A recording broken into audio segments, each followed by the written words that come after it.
to A Future for All. I'm Toby Warren. Thanks for joining us. We live in a world that we couldn't have imagined 100 years ago. Our society has progressed thanks to economic and technological advancements. However, the world is not without its problems and issues, and many of these have haunted humanity for millennia, poverty and hunger to name a few. Several new challenges have arisen as a result of our progress. Chief among them is climate change. In response to these challenges, the United Nations devised the Sustainable Development Goals, a set of goals for all countries to work towards to ensure that everyone has a safe and secure future for themselves and for future generations. These 17 Sustainable Development Goals, or SDGs, target multiple areas, including the environment, social justice, economic justice, and human development. Every country has a role to play in bringing the Sustainable Development Goals to fruition. To get a better understanding of what these goals mean to Barbados, we sat down with Jordana Tenenbaum, Head of Solutions Mapping at the United Nations Development Program Accelerator Lab, to discuss the global and domestic trends in sustainable development and the work that goes into it. We're a part of a global network of these accelerator labs that operate in 91 countries throughout the world, and we explicitly aim to accelerate development when it comes to the Sustainable Development Goals, but through an innovation standpoint. So looking at experimenting, piloting, testing, new approaches to development, finding new solutions, particularly at the grassroots level, that can help accelerate progress towards the SDGs. So it's not just about setting targets and waiting for other people to reach them. The UNDP actively works to help communities reach the goals. But how do they give their support, and to whom? Yes, so the UNDP, specifically in Barbados and the Eastern Caribbean, works on numerous projects in order to accelerate progress towards the SDGs. That's according to different thematic areas. So for example, in poverty and governance, nature, climate and energy, and in disaster risk resilience. Particularly at our accelerator lab, we focus on projects related to the blue and green economies, and lately the orange economy as well. In practice, that means that we are looking at accelerating locally sourced grassroots development solutions related to the oceans, to the sustainable use of our resources for a brighter, greener future. From our accelerator lab in 2019, we supported an innovation challenge for the blue economy specifically, and we supported one local innovator who has been developing a bioplastic sourced from potato peels and sargassum seaweed extracts in order to develop an alternative to plastic, and that's particularly for a non-food packaging alternative. So that's one example related to the blue economy. The SDGs program is a global project. However, the progress around the world continues at different rates. What is the present state of the global progress?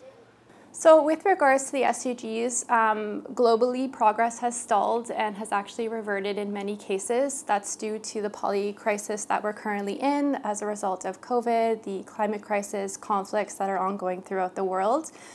Specifically, the first time in 3 generations, poverty has actually increased. There are many other declines related to health and education, again, a lot stemming from COVID-19. So we're actually reversing when it comes to the SDGs, unfortunately. And now more than ever, we need to accelerate progress, initiatives, attention towards the SDGs before it's too late, because we're now at the halfway mark. Has this decline occurred in Barbados? In Barbados, there's actually been substantial gains when it comes to Sustainable Development Goals. Objectives are very clear. There's a lot of national programming that has been directed towards the SDGs. There are certain focal areas that have been very strong in relation to the SDGs, such as on the blue economy, the green economy, renewable energy, and lots of progress has been made with regards to many of the 95 targets. I believe most recently it was reported that Barbados has made progress on 43 of the 95 SDG targets. So we're actually doing quite well here, but from a global standpoint, progress has definitely been lagging. The Accelerator Lab plays a fundamental role in helping us reach the SDGs. What are some of the groups with whom it works, other than governmental and UN-based? At our Accelerator Lab specifically, we actually aim to work with what we call unusual partners or actors. These are persons who are not typically involved in the development conversation. So yes, we do work with government, we do work with NGOs, for example, and maybe some of the partners that would be considered typical within the landscape. But at the same time, we look to unusual actors, artists, thought leaders, community members, students, youth organizations, entrepreneurs, startups, persons who are leading on the SDGs but are not always included within the typical discussion that occurs. So those are some of the alternative types of partners that we work with. These could be union organizers, these could be curators at museums, for example. These could be just local activists, persons who are working on beach cleanups, for example. So we do try to look to kind of alternative communities in order to diversify our responses. With all of these groups involved, where can individuals find their space within the work? And what can they do to help implement the Sustainable Development Goals in their communities? I believe that change starts at an individual level, and that the best way to affect change globally from an individual level or perspective is through our lifestyle, through implementing lifestyle changes, behavioral changes. This could be simple shifts away from usage of plastic, for example. It all starts with what we do at home, among our families, and in our communities. And that could be a very simple tweak that you just start applying, and of course that will all ladder up to greater impact globally. Often many people focus on how a change will immediately improve their daily lives. Where will we be able to see the primary impacts of the SDGs in communities? In a lot of ways, I think SDGs are actually about the future and about future generations, because sustainability has to do with our future children, our future communities that we want to safeguard and protect for the years to come. So what we do now will have great implications for those future generations more than anything. With 17 different goals, are there any particular areas where Barbados' efforts should be focused? So Barbados, of course, has a unique geographical and socioeconomic makeup in it being a small island developing state. So in terms of what it should focus on, I think all countries should focus on all sustainable development goals. Of course, some might relate more to their geographical or socioeconomic context more than others. I think in the case of Barbados, that heavily relates to the blue economy. So for example, SDG 14, life underwater. It also relates to life on land. Health, poverty, education, these are all areas that Barbados needs to be really strong in, particularly when it comes to sustainability. So I would say to continue to work towards progress within those areas where it's already having significant progress. Despite advancements made in particular areas, the SDGs program has been viewed by some as being too broad-based or unrealistic. But is that a fair assessment of such an important framework? I understand that criticism or that line of thinking. However, I think we need to be bold. I think we need to be even bolder than we already are, actually, in order to attain, let's say, Mission 1.5, safeguarding our future and our planet and our climate and biodiversity. I think we actually need to go bigger than we are in order to land at a place that is manageable. With the need for boldness so clear, what is it that the world must keep in mind in pursuing a sustainable future? I think what I would focus on right now at this particular point in time with the SDGs is that we're at the halfway mark, and we need to accelerate progress and thinking and attention on the SDGs now more than ever before they essentially become obsolete and ineffective.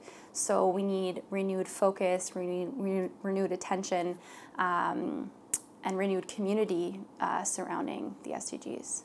In 2021, Prime Minister Mia Mottley signed a multi-country sustainable development framework for the Caribbean.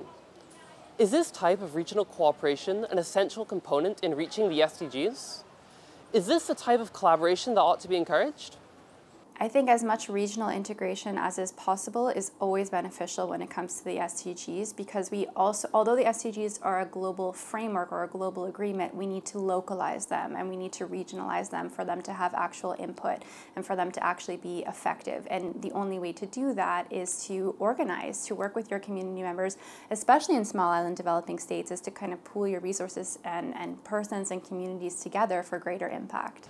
Evidently, sustainable development must be pursued at all levels in the community. But how does this development get started? Where do the ideas come from? And how do they become a reality?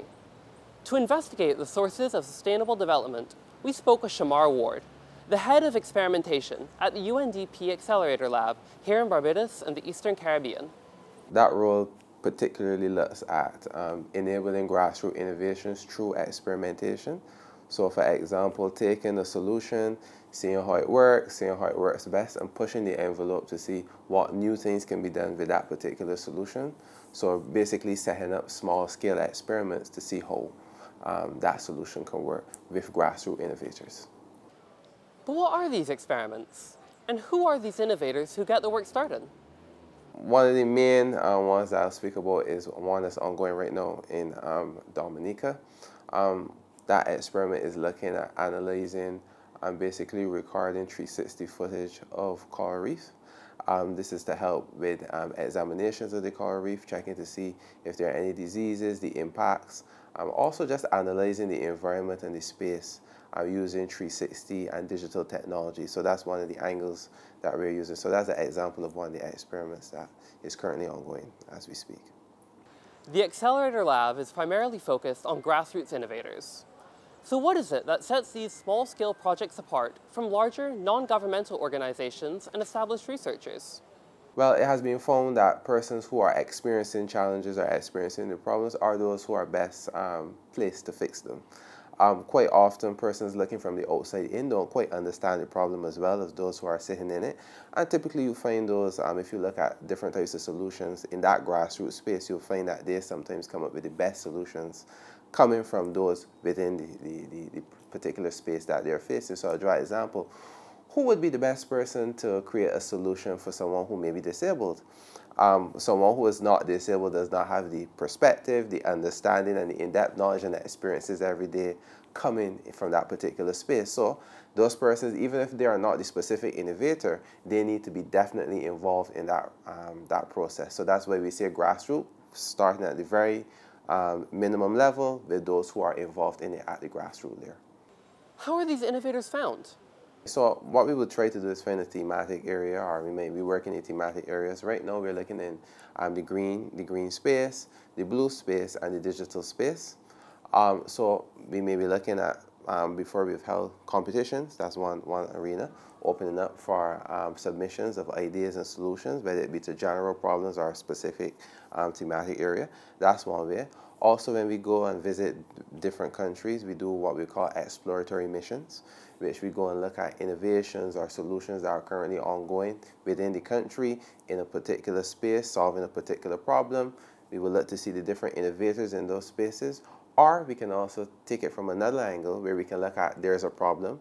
What is being done in that space that we can work on, whether it be that particular solution may not be tailored to that problem, but we may see a solution that is close or near, and that's where my role will come in terms of experimenting with it, trying to push that solution into a wider space to see if it can. So you designed it for this, perhaps it could work for this. So that's the angle.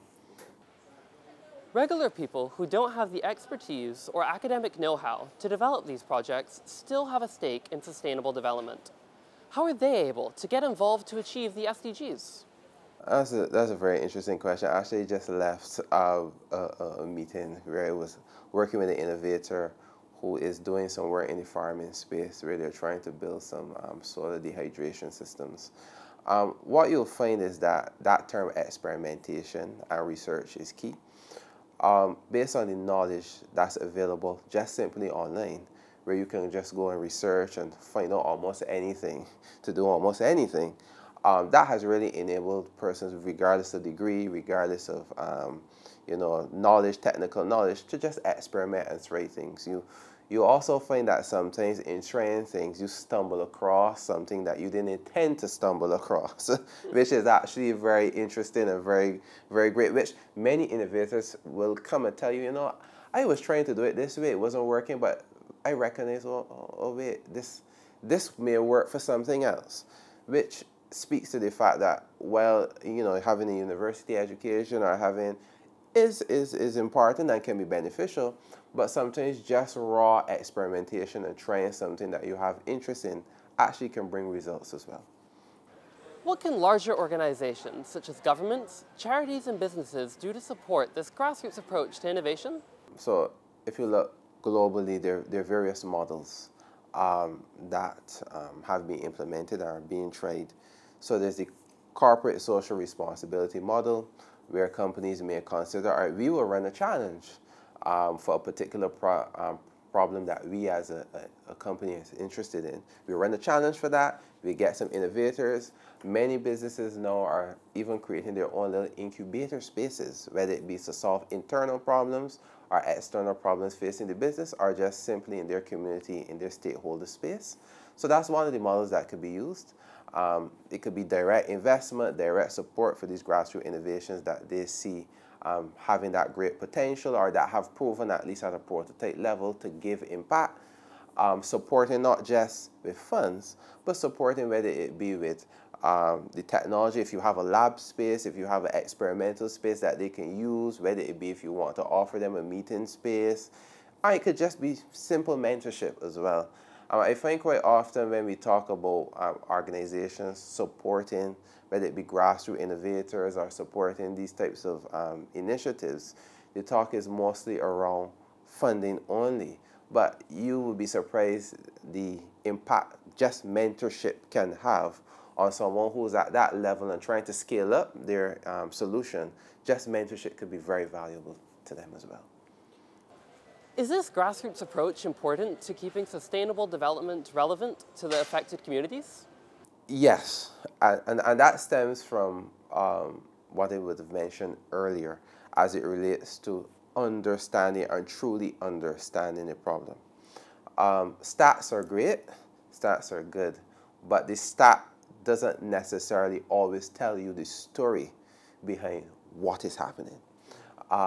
And those persons who are in the solution, in the problem, in the space, creating those solutions, those persons have the story. They are the story, they understand the story, they may be living in a neighborhood which has those problems. And of course, tailoring the solutions to that space is beneficial. Now, if you want to talk about a larger scale and wide-scale implementation, that is where we mentioned just now, bigger organizations, government support, policy support, and so on, would be necessary to help scale it.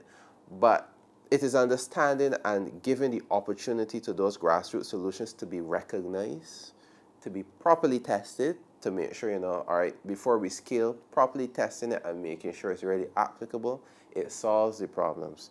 And then moving from there, scaling, looking at it from legal, policy, environmental levels, because all of that still has to come into play when you're going to scale.